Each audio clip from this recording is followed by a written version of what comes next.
Duty প্রায় শেষের দিকে, কিন্তু কথা হচ্ছে এই শেষ হয় না।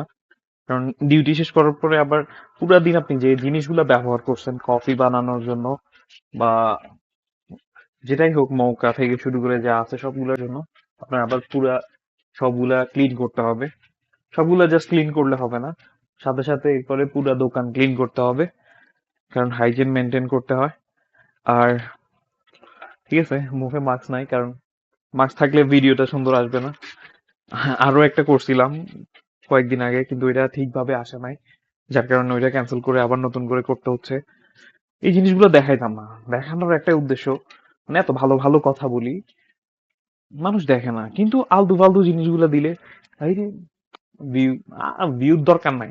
কিন্তু কথা হচ্ছে জাস্ট বাস্তবতাটা দেখাইতে হবে যে বিদেশে আসছি, জাস্ট আসার পরে চাকচিক্য আছে বা এগুলা সেগুলো, এগুলো আসলে কিছুই না, এগুলো কিছুই নাই।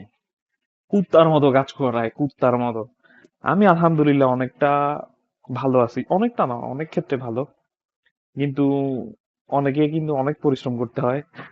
আহ এমনও আছে যে বসার মতো চেয়ারও নাই দোকানে, 12 ঘন্টা 13 ঘন্টা যতক্ষণ ডিউটি আছে পুরাটা ডিউটি দাঁড়ায় থাকতে হয়। তো আসার আগে বুঝে শুনে আসাই উচিত, কারণ সবার ভাগ্য এক না।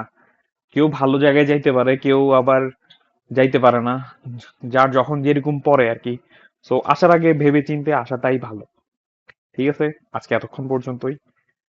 বেশি লং করাটা ভালো না, কারণ কাজ আছে, অনেক কাজ আছে। আমি যদি এগুলার পিছনে টাইম দিই তাহলে আমার বাস্তবিক জীবনের যে কাজগুলো আছে ওইখান থেকে আমি পিছাই পড়বো।